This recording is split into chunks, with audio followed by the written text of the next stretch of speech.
This time I'm going to show you some Australian Aboriginal painting. So these were done with Q-tips and paint, and you dip the Q-tip in the paint and try to make kind of a dot design. So the kids were really encouraged to think about animals and different things that might be found in Australia and to come up with their own design. We brainstormed about some ideas on the board, and then I allowed them to choose the paints that they wanted to use on the black paper, and everybody was allowed to choose one color that was either pearlized or shiny or glow in the dark in some way. So some of these have glow in the dark paint that when you get them home, if you turn off the light, they might look kind of different. So I have 3 that don't have names on them, so I'm going to start with those over here.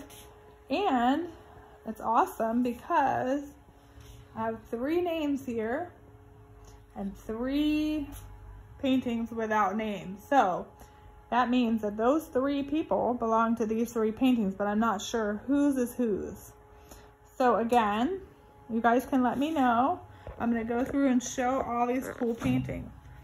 So this one is a snake coiled up. We talked about how there's a lot of snakes in Australia. These kind of paintings take a really long time to do. So some of these are finished and some of them are not.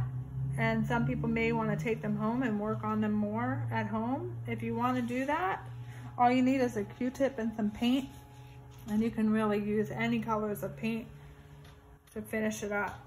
So this one, I also don't know who it belongs to, but you can see it's a snake coming around here with a tongue sticking out. And then there's a pattern here that I also don't have a name for, but it's got some silver paint and red and blue and a circle. I believe that one might be Katiri's if I remember correctly, but you have to let me know for sure. Okay, so let's go through. We have Brielle. This one looks like it's a koala bear and a tree, and looks like she took her time doing a lot of dots. Marie Solomon chose to do like a shamrock pattern, and it's kind of got shiny paint, so that one looks really cool. Griffin Morrison worked on a design with the dots, took his time. He's got some shiny paint on there, looking good. Bo has kind of a wild design, and I think this stuff is all glow in the dark, so that should look really cool when you turn out the light. Now Isaac, I know yours is not done, buddy, but I wanted to show it because you did such a great job drawing the kangaroo, and I know that the reason why yours is not done is because you took a lot of time trying to draw just the right thing. So maybe this will be something you can finish up at home. I'm sure it will look great. This is Curtis Garber. He did his design with silver and blue, and you can kind of see the shiny on there. It looks cool.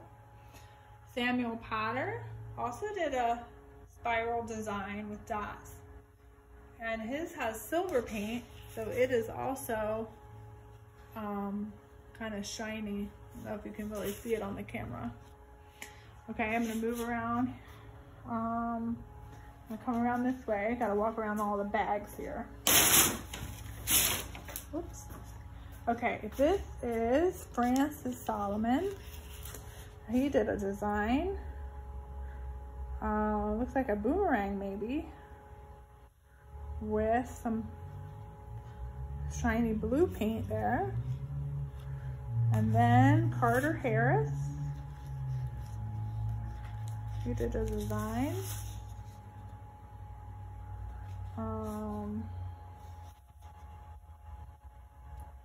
Looks like maybe it goes this way. Carter, you may have to let me know if that was supposed to be a guy or a bird. It's a really cool pattern, and it's got some shiny paint on there too, you can see. So, good job. And Lily did a design. She did a lot of dots on hers. She took her time and did a lot of dots. So you can see there's some silver paint that is shiny, and the looks like the blue has a little bit of reflective quality to it. This is Lexi Husak, and she's got a design with lots of dots going on, and I think there's some glow-in-the-dark paint on hers too. Now, Lainey, I know you had a hard time getting your, I remember you had a hard time getting your paint to show up. It seemed like the colors that you chose were not working very well. But you started out a great spiral design, and that might be something you want to finish later. This is Anna Eby's. She did an armadillo, and then kind of went around the outside of him with different colors. And I think one of these colors might be glow in the dark also. Not sure. That looks really good. Then we have Kinsley. She also did a pattern with some stars, different color dots in the background. This has silver shiny dots. Isaac Garber, this is his. I think that's some glow-in-the-dark paint in there. Looks like maybe it's the start of a flag. Not quite done yet. Looking really good though, took his time on that. This is Micah Ballard. I think it goes this way. Oh yeah, I know what this is. This is where he was trying to make the shape of one of the older kids projects that they did for this Australia project. And then he went around it with dots on the outside. And there's some glow-in-the-dark paint on that one as well. Okay, and we're back to the beginning with these ones that I don't have names for. But that's our Australian projects. Hope you enjoyed seeing them.